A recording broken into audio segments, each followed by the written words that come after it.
A lot of people have got questions on films and the sizes of the reels, the content, whether it's Super 8, regular 8, 16mm. So quickly going to go over some of the reel sizes here.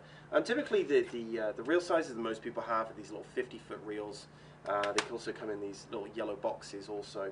And they fit in the palm of your hand, and they are 50 feet. Some reels might say 25 feet. On the side of them are actually double rolls. So when they were spliced together after development, they actually became 50 feet. So they are 50-foot rolls.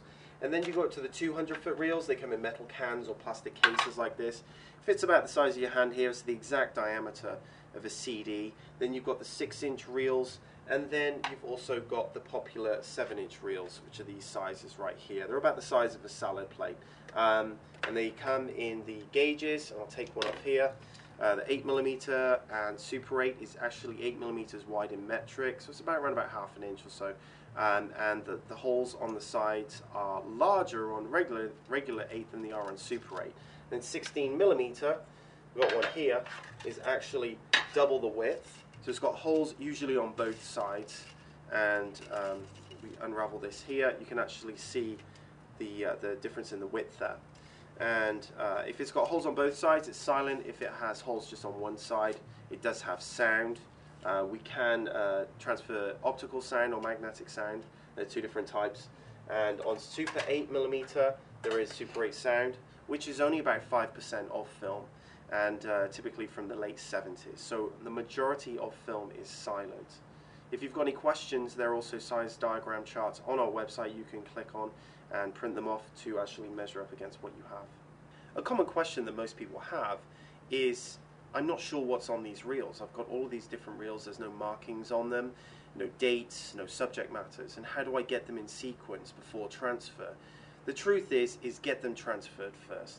Even if you think you're going to be wasting some money on transferring film that isn't going to be worth transferring, the amount of time and effort it's going to take you to find a reliable projector, and I stress reliable, that's not going to chew up your film.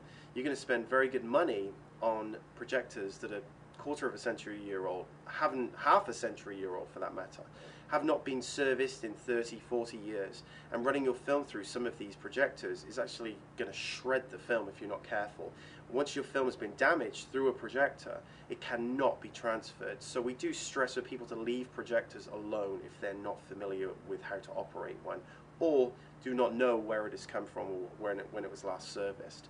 The best way to get them in order is just to, basically you've got a roll of film here, many rolls of film, and try and number them based on any subject matters you have.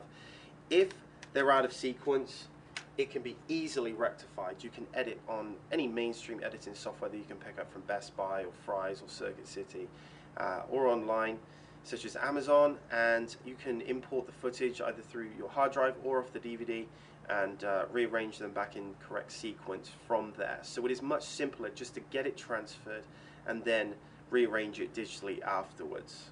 Another question that people have is my film any good? The answer is we don't know. You're the originator of the film, or someone in your family is.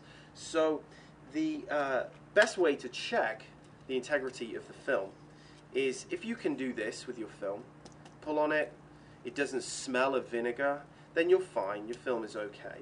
The shelf life of film, you know, they say 40 years, but we see film in that's over 80 years old and it's fine. So if it does smell, it gives off a very strong vinegar smell and it's quite unpleasant, and you'll know. But even if it does smell, there's still something that can be done. About 1% of film that we get in here at Got Memories cannot be transferred. The rest of it is fully salvageable. Another common question that people have is, what about blank spots on my film? Film is not like a videotape where you had all this extra space on a tape. You could record 5 minutes on it and it's done. And then there's all this unused space on there. Film had to be used and then sent off after it was developed. So there's always something on there. Just like an old 35mm camera, when you took the pictures, it rewound it, then you dropped it off at Walgreens and got it developed. It's the same concept with film. There may be blank spots, but that's usually due to user operator error, lens caps on, or not using both sides of the film on the 25-foot cartridges. So don't worry about that. I mean, 99% of film that we see here has content on it.